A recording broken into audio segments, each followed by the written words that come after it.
আল্লাহ তার বন্ধুরে অতি যত্ন করে বানাইছে। লম্বা কত দূর যাওয়া লাগবে আল্লাহ চিন্তা করে দেখছে। যেই আকৃতির দিলে সুন্দর লাগবো আল্লাহ নবীরে সেই সাইজ দিছে, আকৃতি দিছে।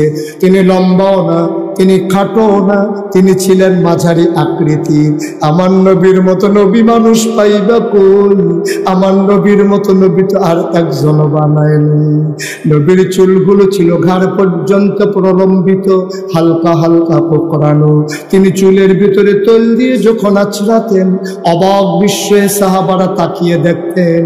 চুল তো নয়, যেন মৃদুমন্দ ঢেউ দেখা যায়। নবীর কপালটা ছিল চওড়া ও বন্ধু, ভ্রুগুলা ছিল নবীর জোড়া ভ্রু। আমাদেরটা যেমন মাঝে ফাঁক, নবীরটা ছিল একসাথে লাগোয়া, ধনুকের মতো বাঁকা। হালিমা কয় আমি তাকায়া দেখলাম নবীর চোখের পাতা ফুটন্ত গোলাপি রঙের জন্য দুইটি পাতা দুই চোখেকে লাগিয়ে রেখেছে। ও বন্ধু, নবী যখন কখনো বা যখন চোখের পলক ফেলতেন, চোখের পাতাটা যখন একটু দুলে উঠত, মনে হইতো মৃদুমন্দ বাতাসে যেন গোলাপ পাপড়ি দোল খাইতেছে। সাদা অংশ ছিল রক্তিমাব সাদা, কালো অংশ ছিল নবীর কৃষ্ণ কালো। নাকটা ছিল নবীর খাড়া, ছিদ্রগুলো ছিল ছোট ছোট। নবীর নাকের নিচে ঠোঁটের উপরে ছিল চিকন সরগোফ। ঠোঁটগুলো ছিল নবীর গোলাপি রঙের। তিনি কখনো বা যখন মুচকে হাসতেন, ঠোঁট দুইটা যখন ফাঁক হতো, মাঝের দাঁতটা যখন বের হইতো, মনে হইতো গোটা পৃথিবীতে বুঝি বিজলি চমকাইছে। হালিমা কয় এমন সুন্দর বাচ্চা আমি কোনোদিন দেখি নাই। আমি দেখি চোখ দুইটা তার বন্ধ। আমি মনে মনে দোয়া করতেছিলাম, আমি তো তারে দেখতেছি, তে যদি আমার একটা নজরে দেখতো। আল্লাহর কি কুদরত, হঠাৎ করে চোখের পাতাটা দুলে উঠলো, সে চোখ খুলে তাকালো, তাকাইয়া আমার দিকে নজর দিল। সে যখন আমার দিকে তাকাইছে, আমিও তার দিকে তাকাই রইছি। সে আমার দিকে তাকাইয়া ছোট্ট শিশু ঠোঁটের কোনাটা বাঁকা কইরা একটা মুচকি হাসি দিছে। হাসিটার সাথে সাথে মনে হইল আমার কলিজাটা যেন দুইটা ভাগ হতে গেছে। আমি চিৎকার করে বললাম, দৌড় দিয়ে বাইরে গিয়া পড়লাম।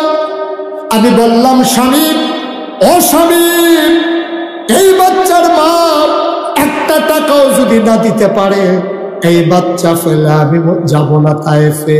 হালিমার স্বামী কয় পছন্দ হইলে নিয়ে নাও। হালিমা গিয়া কয় আমেনা গো, টাকা যদি না দিতে পারো না, দয়া করে বাচ্চারা আমার তুলে দাও, আমি বাচ্চারা নিতে চাই। তে আমার কলিজা দুই ভাগ করে ফেলেছে।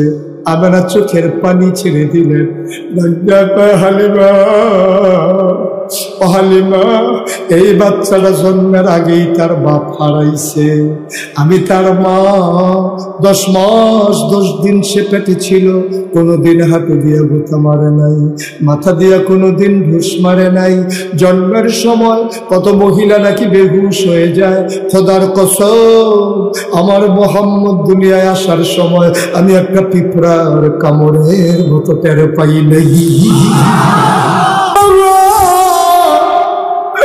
আমার বাচ্চারা বড় আজব বাচ্চা, এটা অন্য 10টা বাচ্চার মতো না, কোনোদিন কাঁদে না, খিদা লাগলেও কাঁদে না।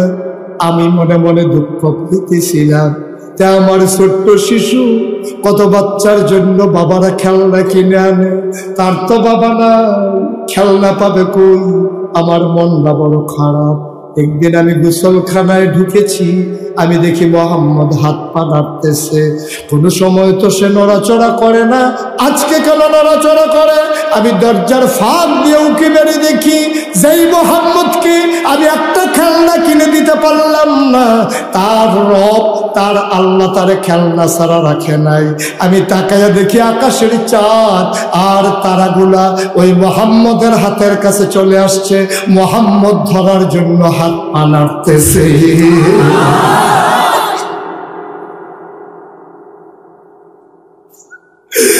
মুসলমান কেমন নবী পাইছো ওজন বুঝো